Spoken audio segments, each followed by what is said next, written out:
Hi, this is Brandon Smiley from thirstgym.com. Today we're talking about an exercise called the JM Press versus chains. This is a fantastic exercise to build your triceps for your bench press. Now, you're seeing a regular bar and some kind of chain setup. I like to use easy loaders from Elite FTS. I've said that numerous times.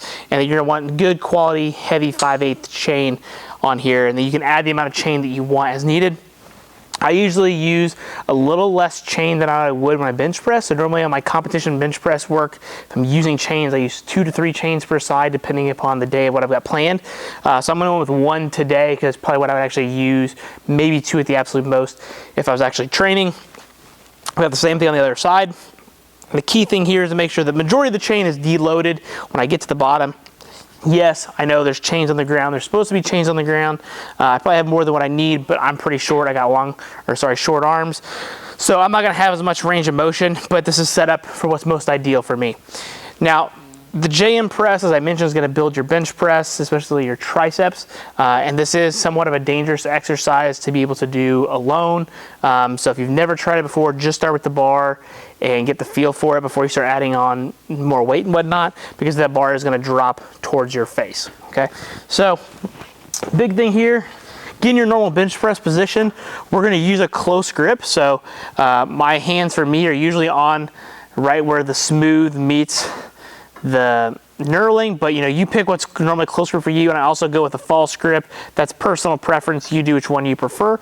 Once you're in set, eyes underneath the barbell, unrack it. Now the first motion we're going to do is we're actually going to have the bar come straight down towards our chin. And I want to try to keep my elbows up as high as I can, come as low as I can, and then drive up.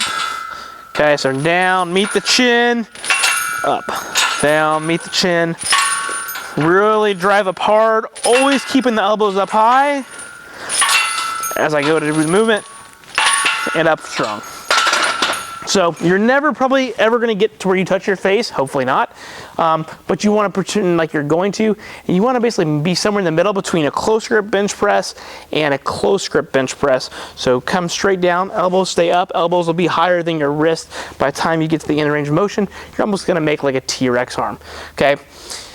The chains are fantastic for the fact that you can handle more load at the top, but they're not constantly pulling down like the bands, so they are going to feel better. This variation is going to feel better on your elbows than a band variation, and it's going to be more smooth as you go to press. You're not going to feel like you have to fight through all that band tension. So if you're dealing with elbow issues on a JM press, adding chains might be worthwhile to see if you can still do the movement. The other option would be to use a safety squat bar, and for a lot of people that also makes the movement feel better. Both are fine.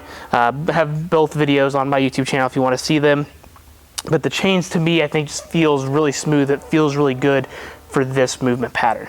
So this being a supplemental based exercise for your bench press, you're going to want to do this after your main bench press work. It is probably going to be your primary tricep dominant exercise that you do for the day. So I wouldn't do skull crushers and things like that before you come to your JM press. Do your JM press once bench press is over, and do this for 3 to 4 sets, about 8 to 10 reps per side, using again probably 1 to 2 chains for most people on each side. It's going to be plenty. So that is the JM press versus chains. If you got any questions, please just let me know in the comment section below. Thanks. Have a great day.